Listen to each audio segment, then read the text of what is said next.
The phone buzzed against the kitchen counter at exactly 7:43 in the morning, December 20th. I stared at the screen, showing my mother's name, knowing that whatever conversation was about to unfold would determine how I spent Christmas this year. What I didn't know was that I was about to discover a betrayal so carefully orchestrated, so breathtakingly presumptuous, that it would change everything I thought I knew about my place in the Hartwell family.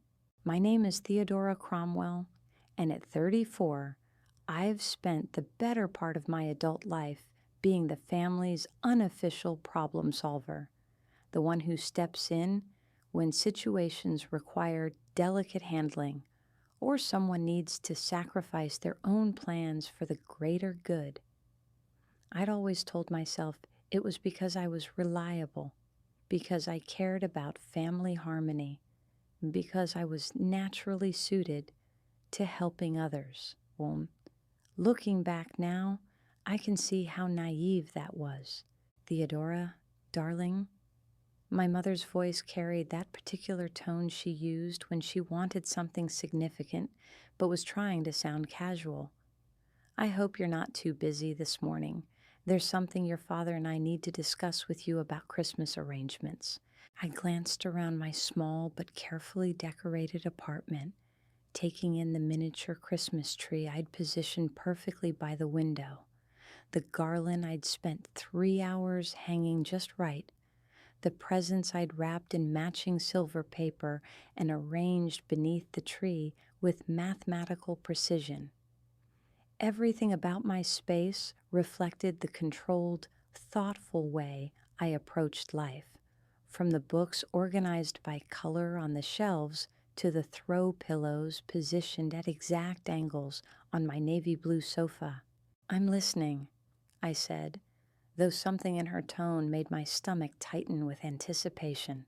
"Well, you know how much we're all looking forward to Christmas at Aurelia's this year, the whole family together, just like when you were children. But there's been a bit of a development, and we thought you'd be the perfect person to help us navigate it."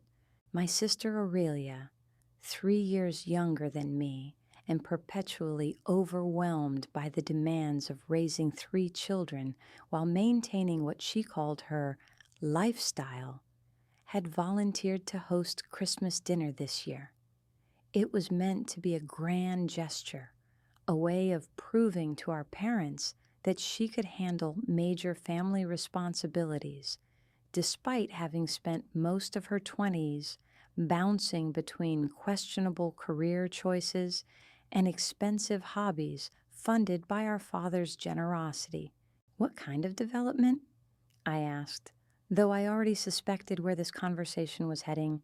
"Well, you know how Aurelia's been under such stress lately. Little Maximilian is only 18 months old, and the twins, Cordelia and Sebastian, are at such a demanding age at 4 years old.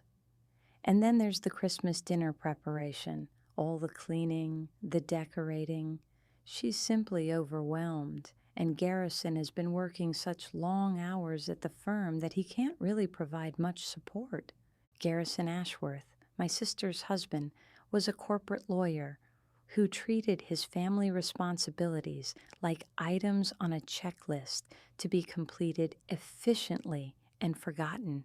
He was the type of man who believed that providing financial support absolved him of any emotional or practical involvement in child rearing, leaving Aurelia to manage 3 young children largely on her own while maintaining the pristine household image their social circle expected. "I see," I said carefully, though I was beginning to see far more than my mother intended. "So your father and I were thinking, since you don't have any particular Christmas plans this year, and since you've always been so wonderful with the children, perhaps you could spend Christmas Eve and Christmas Day at Aurelia's house. You know, just to help keep an eye on the little ones while the adults enjoy the holiday properly." The phrase, "adults enjoy the holiday properly," hit me like a physical blow. I was 34 years old, held a master's degree in library science, managed the rare books collection at the university library, owned my own apartment, and paid my own bills. Yet somehow, in my family's calculation, I didn't qualify as an adult whose Christmas deserved to be enjoyed properly. "You want me to be a babysitter," I said, keeping my voice level despite the anger beginning to build in my chest. "Not a babysitter, darling.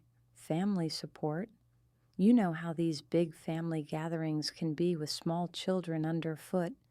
Everyone would be able to relax and enjoy themselves if they knew the children were being properly supervised by someone they trust." I walked to my living room window, looking out at the snow-covered courtyard of my apartment complex. The morning light caught the ice on the bare tree branches, creating patterns that seemed both beautiful and sharp, like the moment of clarity I was experiencing about my family's expectations. "And what exactly would this family support entail?" I asked. "Oh, nothing too demanding.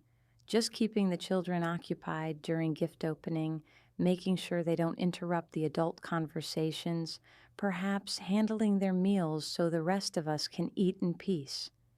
You know how children can be during holiday meals, so excitable and messy. It would be such a relief for everyone if you could take charge of their care." The casual way she described reducing me to a servant's role in my own family made my throat tight with emotion. This wasn't a last-minute request for help. This was a carefully planned expectation that I would sacrifice my own Christmas to ensure everyone else's comfort. "Has anyone asked Aurelia how she feels about this arrangement?" I inquired. "Oh, Aurelia thinks it's a wonderful idea. She's been so worried about managing everything herself. She specifically mentioned how grateful she'd be to have you there handling the children's needs." I suspected that Aurelia's gratitude had more to do with being able to drink wine and socialize without interruption than with any appreciation for my sacrifice. My sister had always possessed a remarkable ability to frame her own convenience as a favor to others. "And what about my Christmas, Mother? What about what I might want to do with my holiday?" The pause that followed my question lasted long enough for me to understand that my personal desires had never been part of their calculations. "Well, darling, you'll be with family. That's what Christmas is about, isn't it? Being together, helping each other, putting family first." The irony of her words was breathtaking. Yes, Christmas was about family, but apparently my definition of family and theirs differed significantly. In their version, family meant I provided services while they enjoyed benefits. "I need to think about this," I said. "Oh, don't overthink it, Theodora. It's just family. We've already made all the arrangements, and everyone's counting on you. The dinner is ordered from that lovely restaurant downtown, Pemberton's. Your father's paying for everything, of course. It's going to be absolutely perfect."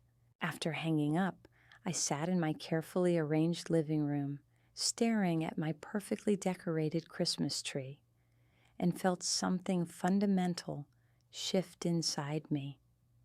The anger wasn't just about this Christmas.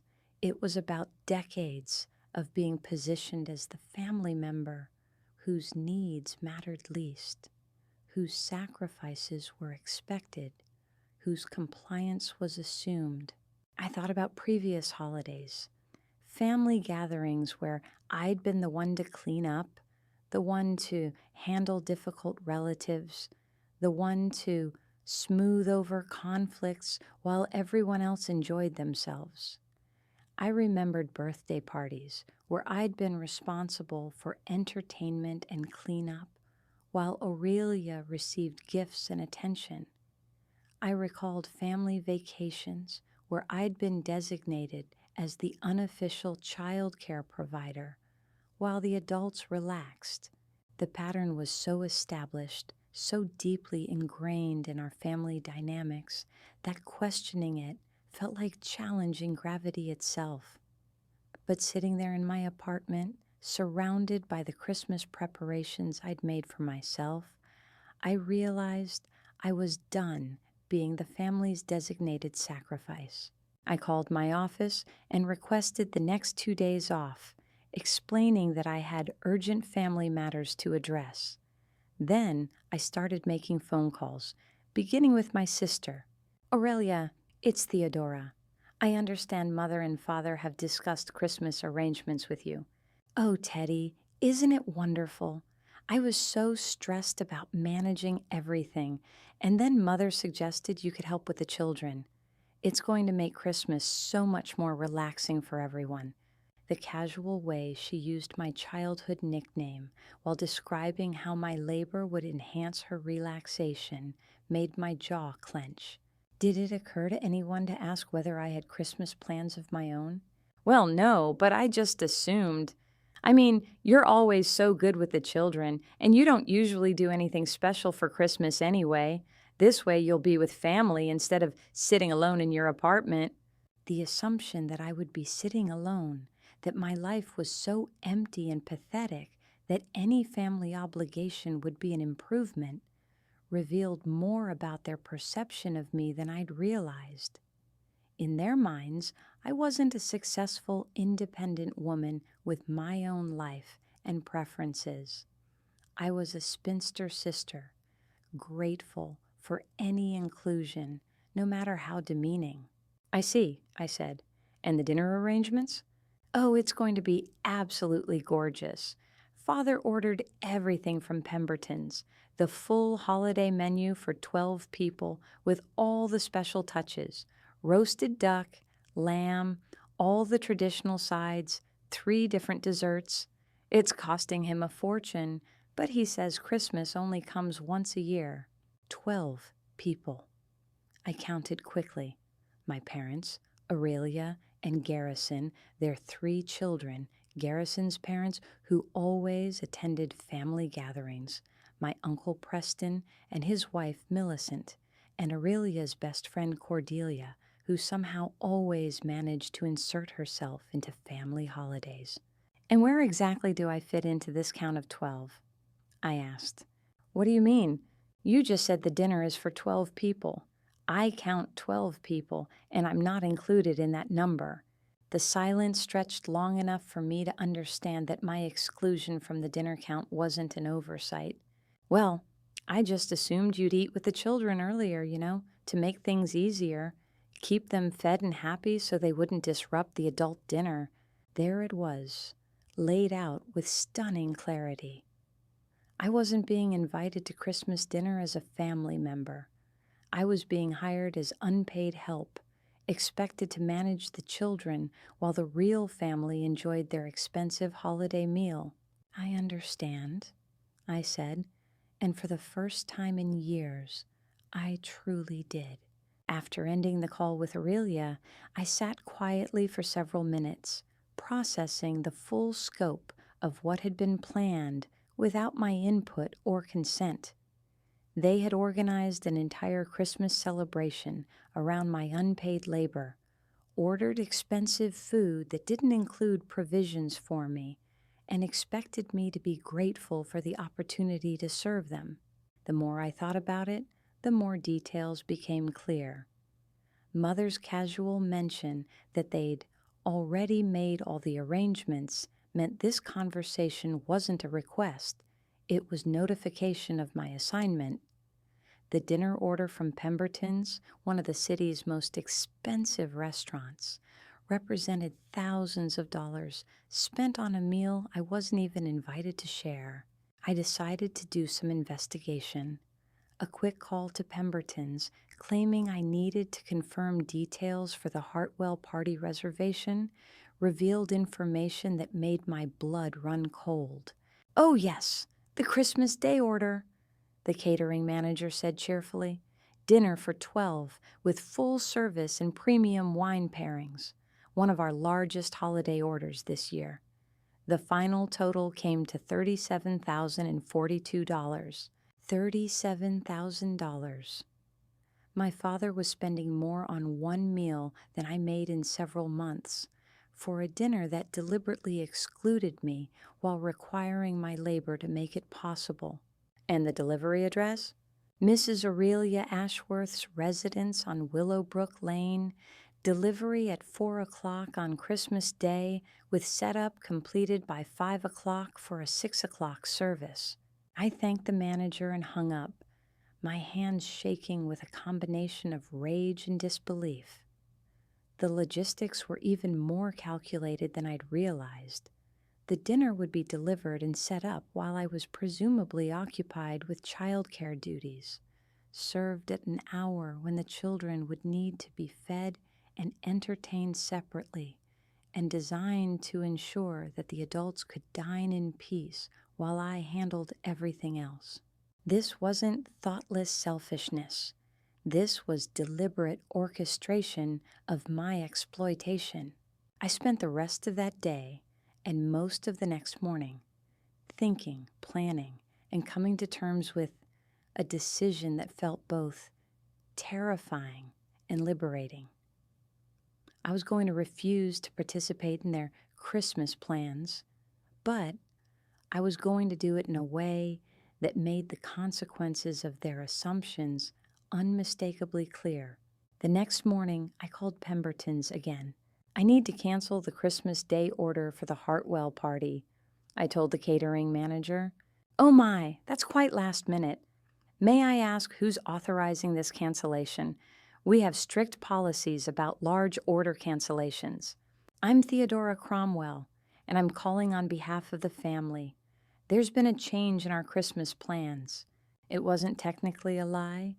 There had indeed been a change in Christmas plans. They just didn't know about it yet. I see. Well, given the timing and the size of the order, there will be a substantial cancellation fee. The food has already been purchased and preparation has begun. I understand. What's the cancellation fee? For an order of this size, canceled less than 48 hours before service, the fee would be 60% of the total order cost. That comes to $22,252. The amount was staggering, but as I thought about years of being taken for granted, years of having my time and energy treated as freely available resources for my family's convenience, it seemed like a reasonable price for making a point that needed to be made. Please proceed with the cancellation, I said. Very well. I'll need to confirm this with a credit card on file. The card should belong to Harrison Hartwell.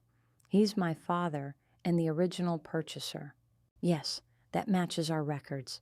The cancellation will be processed, and the fee will be charged to his card immediately.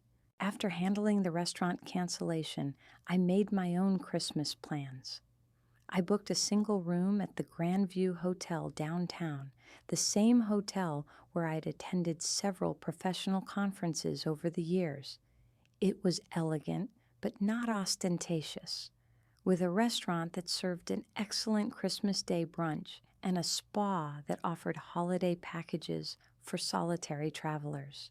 Then I went shopping, buying myself presents I'd been wanting but never felt justified in purchasing. A cashmere scarf in deep burgundy, a first edition of a poetry collection I had been admiring for months, expensive bath products that would turn my hotel room into a personal sanctuary. I wrapped each gift carefully and wrote myself notes that expressed all the appreciation and recognition I'd been wanting to receive from my family. The next step was the most difficult, calling my parents to inform them of my decision. Mother, I've decided not to participate in Christmas at Aurelia's this year. What do you mean, not participate? Theodora, everyone's counting on you. I'm sure they are. But I've made other plans for Christmas, plans that don't involve providing free childcare while everyone else enjoys a $37,000 dinner that I'm not even invited to share. The sharp intake of breath on the other end of the line told me she understood exactly how much I knew about their arrangements. Theodora, you're being ridiculous. It's not like that at all. Your family. Of course you're invited to dinner. Really? Then why did Aurelia tell me I'd be eating with the children separately to avoid disrupting the adult meal? Why is the restaurant order for exactly 12 people when there are 13 family members attending? Why was I never consulted about any of these arrangements, just informed of my babysitting duties? You're taking this completely the wrong way. You thought I would automatically agree to work as unpaid help during my Christmas because my time and my holiday don't matter as much as everyone else's comfort. That's not fair, Theodora.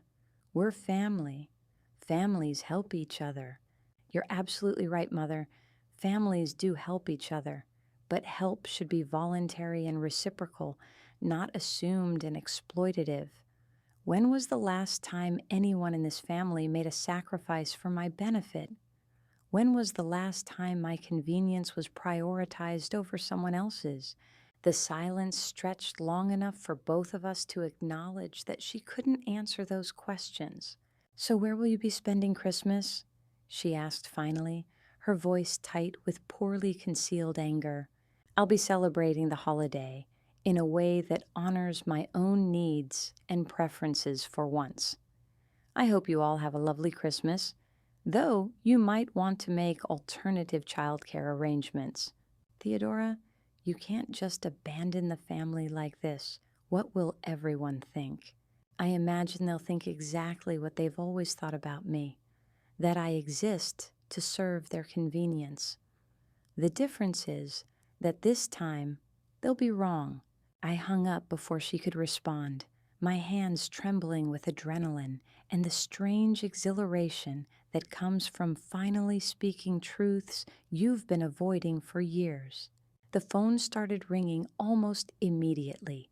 First, my father, his voice booming with indignation about my selfish behavior and disappointing the entire family. Then Aurelia, crying about how I was ruining Christmas and leaving her with no way to manage the children during such an important gathering. Then my Uncle Preston, who'd apparently been recruited to convince me to reconsider my hasty decision. I let them all go to voicemail, then turned off my phone entirely. Christmas Eve morning, I packed a small bag with everything I'd need for 2 days at the hotel, including the presents I'd bought for myself and a bottle of champagne I'd been saving for a special occasion. As I looked around my apartment one last time before leaving, I felt something I hadn't experienced in years: anticipation for a holiday that would be entirely my own. The Grandview Hotel was beautifully decorated for Christmas, with a massive tree in the lobby draped in gold and silver ornaments, garland wound around every banister, and soft classical music playing throughout the public spaces. The front desk staff greeted me warmly, treating me like a valued guest rather than an unpaid servant, and my room on the 8th floor had a view of the city that made my breath catch. I spent Christmas Eve in ways I'd never been able to before: sleeping late, ordering room service, reading without interruption, taking a long bath with my expensive new bath products. In the evening, I went down to the hotel restaurant where they were serving a special Christmas Eve dinner and enjoyed a perfectly prepared meal while reading a novel I'd been wanting to finish for months. As I sat there, savoring both the food and the solitude, I realized how long it had been since I'd felt truly relaxed during a holiday. There were no demands on my time, no crises to manage, no other people's needs to anticipate and meet. For the first time in years, Christmas felt peaceful instead of stressful. Christmas morning dawned clear and cold, with fresh snow covering the city in pristine white. I opened my presents to myself slowly, reading each note I'd written and feeling genuinely appreciative of my own thoughtfulness. The cashmere scarf was even more beautiful than I'd remembered. The poetry book opened to reveal inscriptions and marginalia from its previous owner, and the bath products turned my morning routine into a luxurious ritual.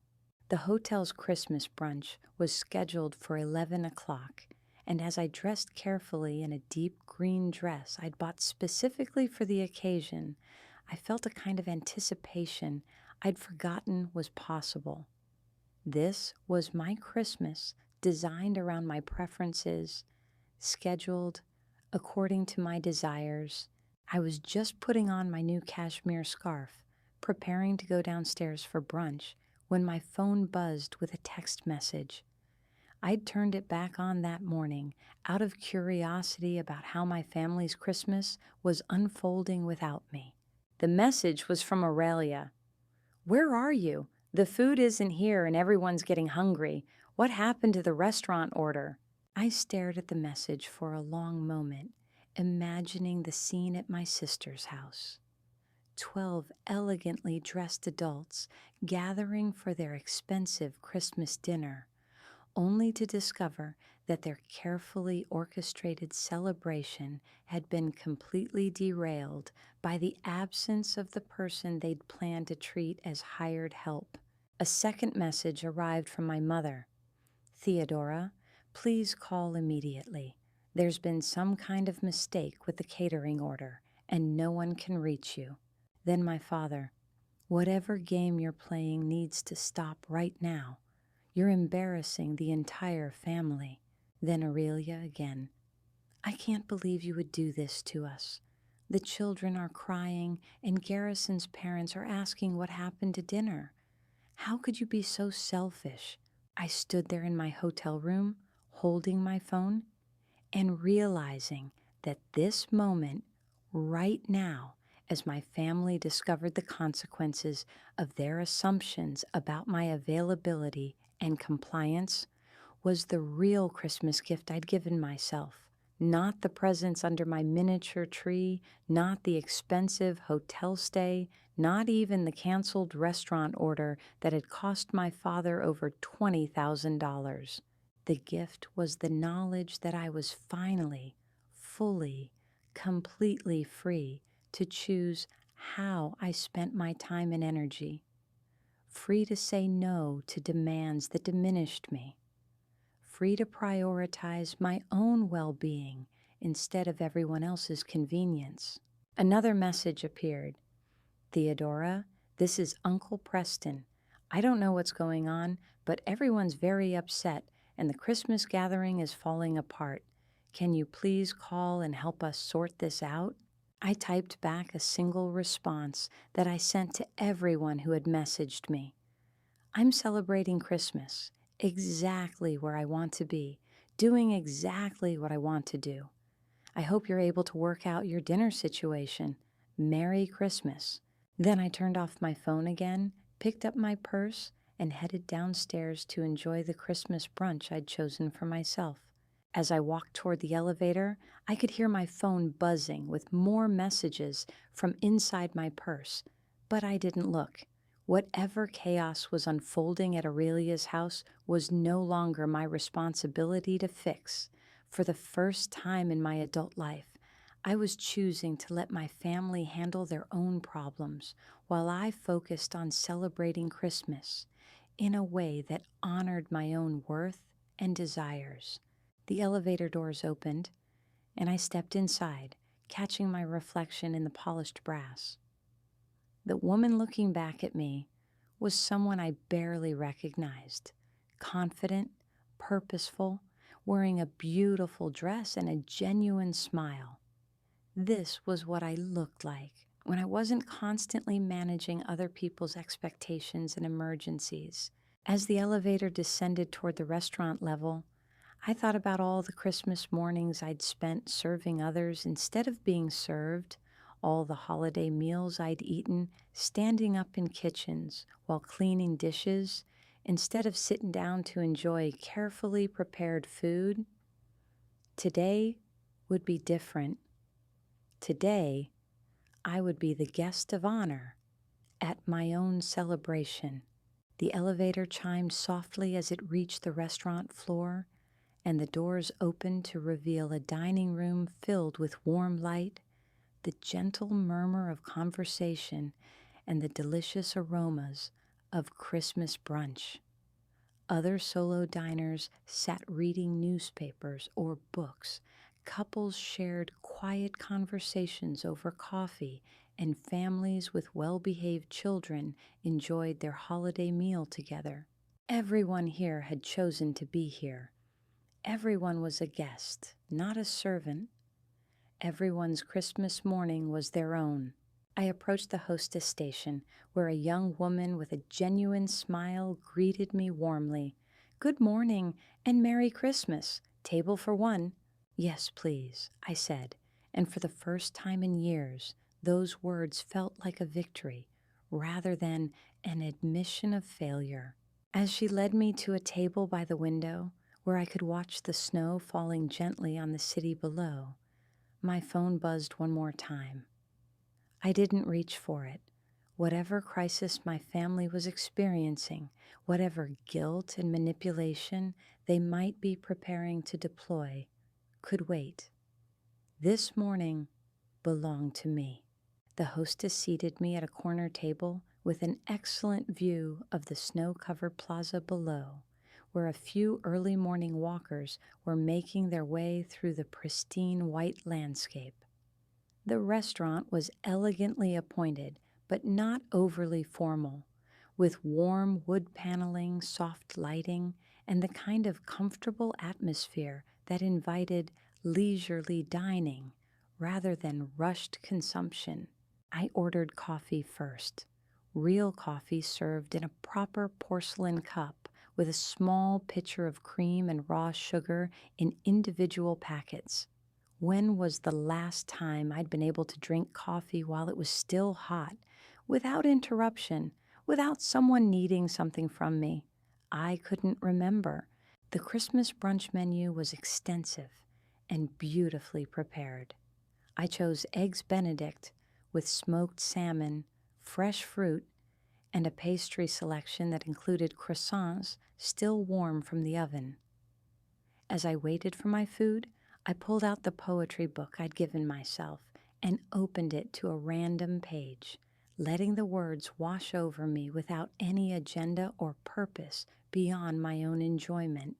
The woods are lovely, dark, and deep, but I have promises to keep, and miles to go before I sleep, and miles to go before I sleep.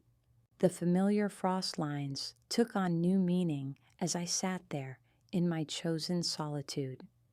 For years, I'd been keeping promises that others had made on my behalf, walking miles in service of destinations I'd never chosen. Today, for the first time, the promises I was keeping were to myself. My breakfast arrived beautifully plated, and I ate slowly, savoring each bite without feeling the need to hurry through the meal to attend to other people's needs.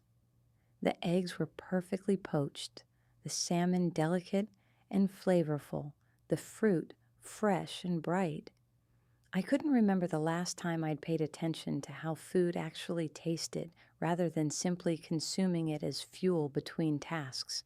Halfway through the meal, I became aware of a slight vibration from my purse where my silenced phone continued to receive messages. I ignored it, focusing instead on the view outside my window and the gentle conversations of other diners around me. There was something profoundly peaceful about being surrounded by people who weren't making demands on my time or energy. A woman at the table next to mine was dining alone as well, reading what appeared to be a novel while she enjoyed her own Christmas brunch. She looked to be in her 50s, well-dressed, completely comfortable with her own company. When she noticed me observing her, she smiled. "Lovely morning for it, isn't it?" she said quietly. "It really is," I replied. "Are you spending Christmas alone as well?" "By choice," she said with a knowing smile. My children are grown and scattered across the country, and I decided this year I wanted to do exactly what I wanted to do instead of trying to coordinate everyone else's schedules and preferences. Her words resonated with something deep in my chest. Here was someone who had made the same choice I was making, who had prioritized her own desires over familial obligations and seemed genuinely content with the decision. "How does it feel?" I asked. "Liberating," she said without hesitation, "and a little lonely, but the good kind of lonely, the kind where you're alone with yourself, instead of alone in a crowd of people who don't really see you." After she returned to her book, I sat contemplating her words. The good kind of lonely. I understood exactly what she meant. I'd felt profoundly alone during most family gatherings, surrounded by people who valued my labor, but not my presence, who expected my participation, but not my input. This solitude was entirely different, chosen, peaceful, restorative. I finished my breakfast and ordered a second cup of coffee, settling in to read more of my poetry book. The restaurant wasn't rushed. Christmas brunch was meant to be leisurely, and the staff seemed genuinely pleased to see guests taking their time and enjoying the experience. Around noon, curiosity finally got the better of me, and I retrieved my phone from my purse. The screen showed 17 missed calls and 23 text messages, all from various family members. The progression of emotions in the messages was almost comical in its predictability. First, confusion. "Where are you? Is everything okay?" Then frustration. "The restaurant says the order was canceled. What happened?" Then anger. "This is incredibly selfish behavior, Theodora." Then desperation. "Please call back. We need to figure out what to do about Christmas dinner." Then guilt and manipulation. "The children are asking where Aunt Teddy is. How am I supposed to explain this?" And finally, from my father at 11:47 that morning. "I understand you're upset about something, but this has gone far enough. Call me immediately so we can resolve this situation like adults." The assumption that I was merely upset, that this was some kind of emotional outburst that needed to be managed and resolved, showed how completely they'd missed the point of my decision. This wasn't about being upset. It was about being done with a pattern of behavior that had defined my role in the family for decades. I composed a single response and sent it to everyone. "I'm having a wonderful Christmas morning and hope you're able to work out your situation. I'll be available to talk after the holidays when everyone has had time to reflect on what happened and why." Then I turned the phone off again and returned to my book. The afternoon stretched ahead of me with delicious emptiness. I'd booked spa treatments for later in the day, but for now, I was content to sit in the restaurant reading, occasionally looking up to watch the snow fall outside or observe the other guests enjoying their own Christmas celebrations. Around 2 o'clock, the hostess approached my table discreetly.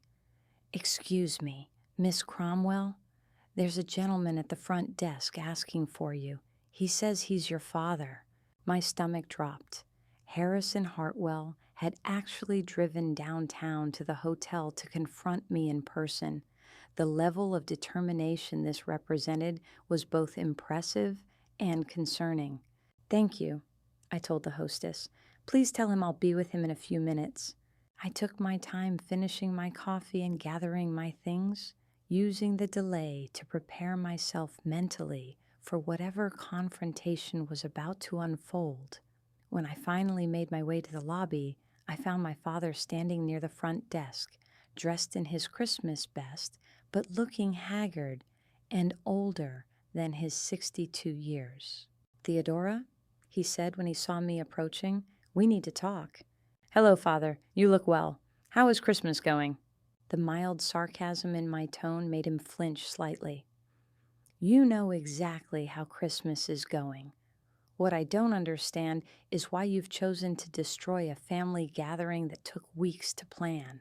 I haven't destroyed anything, I replied calmly. I simply declined to participate in an arrangement that required me to work as unpaid help while everyone else enjoyed a celebration I wasn't even invited to join. That's not how it was meant to be, and you know it. Your family. Of course you were invited. Was I? Because, according to Aurelia, I was supposed to eat separately with the children to avoid disrupting the adult dinner. According to the restaurant, the order was for exactly 12 people, which didn't include me. According to Mother, my role was to provide childcare, so everyone else could enjoy themselves properly. He had the grace to look uncomfortable. Perhaps the communication wasn't as clear as it should have been. The communication was perfectly clear, Father. You all assumed I would sacrifice my Christmas to make yours more convenient, and you didn't think my consent was necessary because you've never thought my time and preferences mattered as much as everyone else's. You're being dramatic, Theodora. Families help each other. That's what we do. Really, when was the last time you sacrificed your Christmas plans to make mine more convenient? When was the last time Aurelia rearranged her holiday to accommodate my needs? When has anyone in this family treated my time as being as valuable as their own? The questions hung in the air between us while he struggled to find an answer that didn't exist. What do you want me to say? He asked finally. That we've taken you for granted? That we've assumed too much? Fine, I'll say it, but that doesn't justify what you've done today. What exactly have I done, Father? I declined an invitation to work for free during my Christmas vacation. I made other plans for the holiday. I canceled a restaurant order that I was never consulted about, and that didn't include provisions for my meal. Which part of that strikes you as unreasonable? You canceled a $37,000 dinner order without consulting anyone.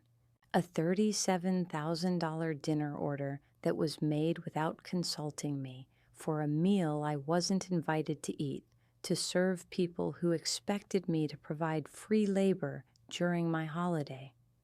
Did you think I should be grateful for the opportunity to work while you all enjoyed an expensive meal?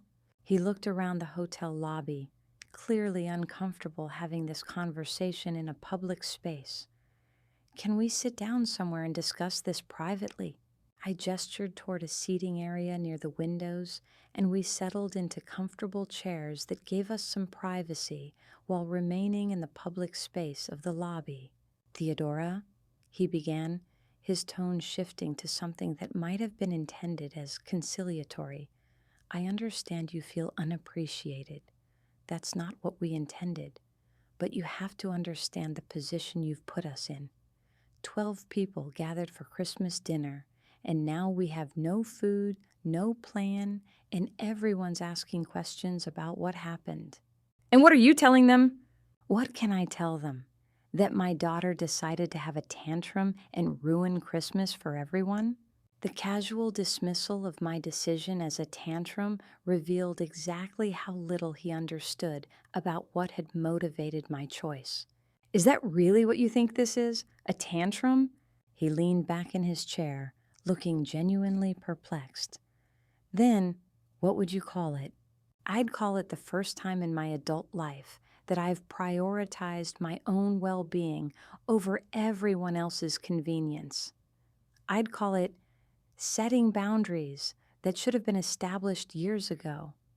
I'd call it refusing to accept a role in this family that requires me to be grateful for the opportunity to serve while others are served. You're talking about this family like we're employers who've been exploiting you. Haven't you been? The directness of the question seemed to catch him off guard. He sat quietly for a long moment, and I could see him mentally reviewing years of family gatherings, holidays, and celebrations where my labor had been assumed and my preferences ignored. We never asked you to be a martyr, Theodora. No, you just created a family dynamic where being a martyr was the only way to be valued. Do you know what my role has been at every family gathering for the past 15 years? Cleanup crew, childcare provider, conflict mediator, and emotional support for everyone else. Do you know what my role has never been? Guest, family member whose needs matter, person whose Christmas deserves to be special. That's not fair, isn't it? Tell me about the last family event where someone else handled the logistics so I could simply show up and enjoy myself. Tell me about a holiday where my preferences were considered in the planning. Tell me about a single gathering where my comfort was prioritized over Aurelia's convenience. Again, he couldn't answer because the examples didn't exist. What do you want from me, Theodora? An apology? An acknowledgement that we've been thoughtless? Fine, I apologize. We should have been more considerate of your feelings. But what's done is done. Can we move forward and salvage what's left of Christmas? What would moving forward look like, Father? Come back to Aurelia's house. We'll figure out the food situation. Order something else. Go to a restaurant that's still open, whatever it takes. You can join us for dinner as a full family member, not as help. I studied his face, looking for signs that he truly understood what I was asking for versus what he was offering. What I heard was a willingness to make surface adjustments to get through this particular crisis, not a recognition that fundamental changes were needed in how my family treated me.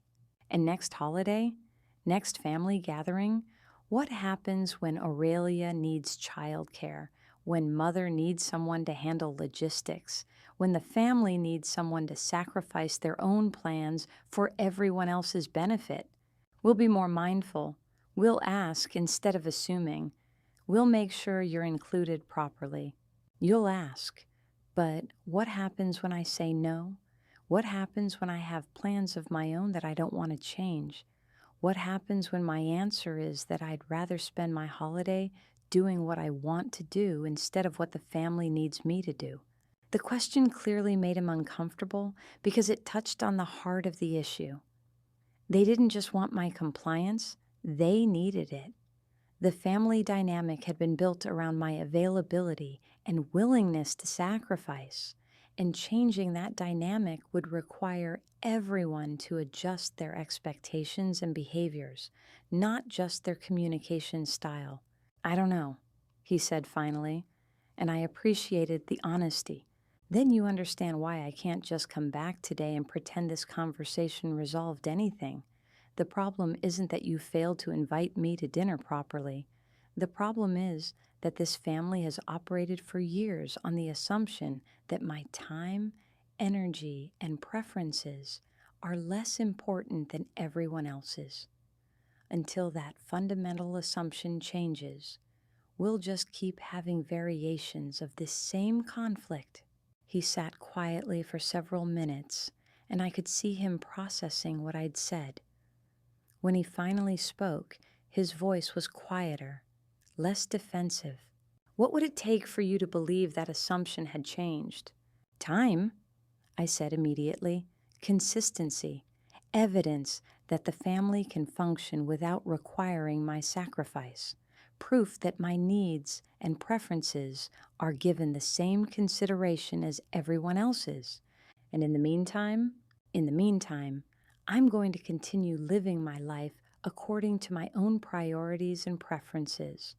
I'm going to say no to requests that don't work for me, yes to opportunities that do, and I'm going to stop feeling guilty about putting my own well-being first.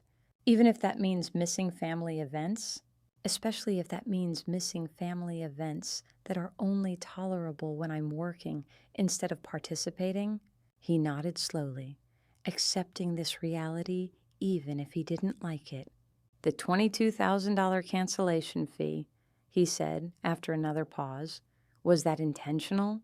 It was a consequence, I corrected. I canceled the order because I wasn't willing to facilitate a celebration that excluded me. The fee was the cost of making that decision on short notice. A consequence that cost me $22,000? A consequence that cost you $22,000 to learn that my participation in family events isn't automatically guaranteed and shouldn't be taken for granted. He winced at the expense, but didn't argue with the logic. "What happens now?" he asked. "Now you go back to Aurelia's house and figure out how to handle Christmas dinner without me. You explain to the family that I'm not available to provide childcare or logistical support, and you work together to create a celebration that doesn't depend on anyone's unpaid labor. And after Christmas? After Christmas, we'll see whether this family is capable of relating to me as a person whose time and energy have value, rather than as a resource to be utilized when convenient." He stood up slowly, looking older and more tired than when he'd arrived. "This isn't how I wanted Christmas to go." "I know," I said gently, "but maybe it's how Christmas needed to go." After he left, I sat in the hotel lobby for a while longer, processing the conversation and its implications. There had been no dramatic reconciliation, no sudden transformation of understanding, no promise that everything would be different going forward. Instead, there had been an honest acknowledgement of the problem and a realistic assessment of what change would require. The rest of Christmas Day unfolded exactly as I'd planned. I enjoyed spa treatments that left me feeling relaxed and pampered, ordered room service for dinner while watching classic movies, and went to bed early after calling the front desk to ensure I wouldn't be disturbed by any visitors or phone calls. The days between Christmas and New Year's passed peacefully. I returned to work, caught up with friends who weren't connected to my family drama, and enjoyed the kind of quiet routine that had been impossible during the holiday season in previous years. My phone remained mostly silent. Apparently, my family was still processing the events of Christmas Day. The first real test of my new boundaries came on New Year's Eve, when Aurelia called to invite me to a family gathering at my parents' house. "It's just a small party," she said, her tone carefully neutral. "Nothing fancy, just family and a few close friends. Mother thought it would be nice to start the new year together." "What would my role be at this gathering?" I asked directly. "Your role? You'd be a guest, of course, just someone enjoying the party. No childcare expectations, no setup or cleanup responsibilities, no behind-the-scenes logistics that need handling." There was a pause. "No, nothing like that. Just being there as family." "I appreciate the invitation, but I already have plans for New Year's Eve." It wasn't entirely true. My plans consisted of staying home with a good book and a bottle of wine, but it wasn't entirely false either, because those plans represented exactly what I wanted to do with my evening. "Oh," Aurelia said, clearly surprised. "What are you doing?" "Just a quiet evening at home. I'm looking forward to it." "You're choosing to stay home alone instead of being with family on New Year's Eve?" The incredulity in her voice revealed that she still didn't understand the fundamental shift in my priorities. "I'm choosing to spend the evening in a way that feels good to me, which happens to be quietly at home. That's what I want to do. But it's New Year's Eve. It's a celebration, and I'll be celebrating in my own way." After hanging up, I realized that this conversation represented progress. 6 months ago, I would have felt guilty about declining the invitation. 3 months ago, I would have felt obligated to provide a detailed explanation of my alternative plans. Today, I felt perfectly comfortable saying no without justification beyond my own preference. The pattern continued through the winter and into spring. Family invitations came with increasing frequency as they attempted to reestablish normal relationships, and I evaluated each one based on my own interests and availability rather than family expectations. I attended some gatherings that sounded genuinely enjoyable and declined others that felt like obligations disguised as invitations. The real breakthrough came in April when my mother called to ask for help planning Aurelia's birthday party.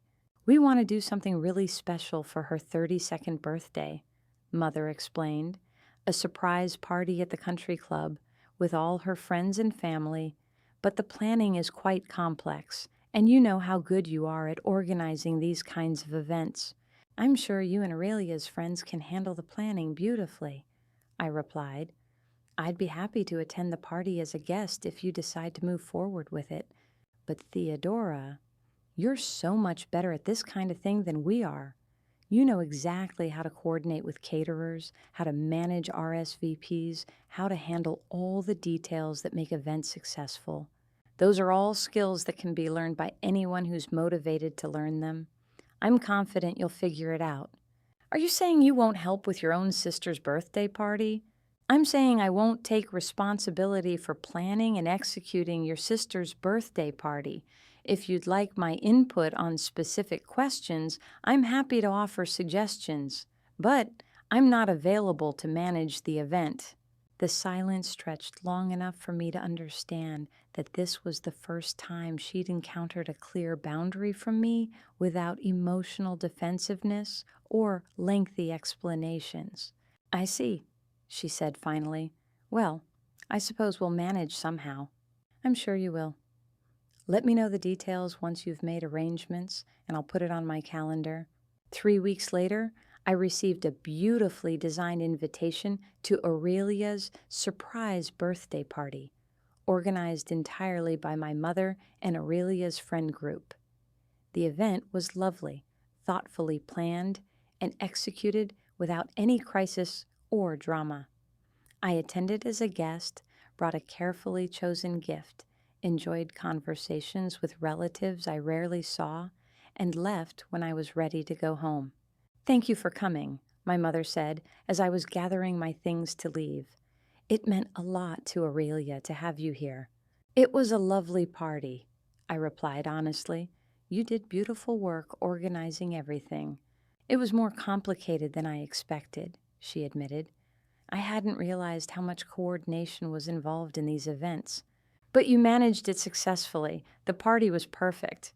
For the first time in months, she looked at me with something that might have been respect rather than expectation. "Yes," she said slowly, "I suppose we did." The conversation was brief, but it represented a fundamental shift in our relationship dynamic. She had encountered a problem, handled it herself, and discovered that she was capable of managing complex family logistics without my intervention. I had attended a family event as a participant rather than a coordinator and enjoyed myself thoroughly. By summer, the new pattern was established. Family gatherings happened with or without my labor. I participated based on my own interest and availability, and my presence was valued rather than utilized. The transition hadn't been seamless. There had been hurt feelings, confused expectations, and more than a few conversations where family members expressed frustration with my new attitude. But gradually, they had adjusted to relating to me as a person with my own agency rather than as a resource to be deployed when convenient. The most significant conversation came in late August when my father asked me to have lunch with him downtown. "I've been thinking about Christmas," he said after we'd ordered our meals, "about what happened, what you said, what I learned from the whole experience." "Oh?" "I think I owe you a more substantial apology than the one I gave you at the hotel, and I think I owe you an explanation of how we got to that point as a family." I waited, curious about where this conversation was headed. "Your mother and I raised you and Aurelia differently," he began. "Aurelia always seemed to need more support, more guidance, more intervention when things got difficult. You always seemed to handle things on your own. to figure out solutions without help, to be capable, self-sufficient. So you gave Aurelia the support she needed and left me to handle things alone. We gave Aurelia the support she demanded and took your capability for granted, he corrected. We assumed that because you could handle things independently, you preferred to handle them independently. We never asked whether you wanted help or support, or just the opportunity to be taken care of sometimes. It was a more accurate assessment of the family dynamic than I'd expected him to articulate. We also never asked whether the fact that you could handle things meant you should always be expected to handle things. He continued, we confused your capability with your availability. And my willingness, I added. Yes. We assumed that because you were good at managing family logistics and helping with family problems, you would always be willing to do those things. We never considered that you might want to use your vacation time for your own purposes, or that your skills and energy might be valuable enough to require compensation, or that you might simply get tired of always being the one who sacrificed for everyone else's benefit. What changed your understanding? Honestly, the financial consequences. Losing $22,000 in cancellation fees made me realize how expensive your labor actually was when we had to replace it with professional services, and then watching your mother and Aurelia's friends organize the birthday party made me understand how much work was involved in all those family events you used to coordinate. So my value became clear when you had to pay for the work I'd been doing for free, partially, but also watching how much happier you seemed when you stopped feeling obligated to manage everyone else's problems made me realize how much stress we'd been putting on you without acknowledging it. We ate in silence for a few minutes while I processed his words. What happens now? I asked eventually. Now we continue learning how to be a family that doesn't depend on any one person's sacrifice to function. We continue learning how to value your time and energy appropriately. We continue learning how to ask for help instead of assuming it's available. And if I say no to requests for help, then we figure out alternative solutions, the same way we did with Aurelia's birthday party and every other family event since Christmas. Even if those alternative solutions are more expensive or inconvenient than relying on my free labor, especially then, he said firmly, because the convenience was never actually free. We were just making you pay the cost instead of paying it ourselves. It was the most honest conversation about family dynamics that I'd ever had with my father, and it felt like a genuine foundation for moving forward. I'd like to try again with Christmas this year, he said, as we finished lunch. A real invitation this time, where you're included as a family member and guest, not as staff. Would you be interested in discussing what that might look like? I'd be open to discussing it, I said carefully, as long as it's understood that my participation would be voluntary and conditional on the arrangements being genuinely appealing to me. Understood. Christmas that year was indeed different. The family gathering was smaller, simpler, and more genuinely collaborative. Everyone contributed something: food, decorations, cleanup, childcare, without the expectation that any one person would handle the majority of the work. I brought dessert and wine, helped with setup and cleanup along with everyone else, and spent the day as a participant rather than an organizer. Most importantly, when Aurelia's youngest started getting fussy during dinner, multiple adults stepped in to help manage the situation instead of automatically looking to me to handle it. When cleanup time came, everyone pitched in instead of assuming I would take care of it. When questions arose about logistics or timing, they were addressed by whoever was most directly involved rather than being deferred to me as the family's unofficial event coordinator. It felt like being part of a family instead of being employed by one. As I drove home that evening, I reflected on the year that had passed since my Christmas hotel rebellion. The changes hadn't been dramatic or immediate, but they had been real and lasting. My family had learned to function without depending on my automatic availability and sacrifice. I had learned to prioritize my own well being without feeling guilty about it. Most importantly, we had all learned that healthy family relationships required mutual respect for everyone's time, energy, and autonomy. The cashmere scarf I'd given myself the previous Christmas was draped over the passenger seat of my car. Still beautiful, still a reminder of the first Christmas I'd spent prioritizing my own desires. But now it represented something beyond rebellion or self-assertion. It represented the possibility of being fully myself within my family relationships, valued for who I was rather than what I could provide. The real gift hadn't been the expensive hotel stay or the spa treatments or even the financial lesson I'd taught my father through the restaurant cancellation. The real gift had been the discovery that I could choose differently, that I could establish boundaries that honored my own worth, and that doing so didn't destroy my family relationships, but actually made them more authentic and sustainable. As I pulled into my apartment parking lot, I felt genuinely grateful for the life I'd built, not despite my family, but alongside them, in a way that honored both my connection to them and my autonomy from them. It had taken 34 years and one very expensive Christmas morning to find that balance, but it was worth every penny of my father's cancellation fee and every uncomfortable conversation that had followed. The Christmas lights on my apartment building twinkled in the darkness, welcoming me home to a space that was entirely my own, where I could be generous with my time and energy by choice rather than obligation, where I could celebrate holidays in ways that felt meaningful to me. Tomorrow would bring whatever it brought, but tonight I was exactly where I wanted to be, living exactly the life I'd chosen to create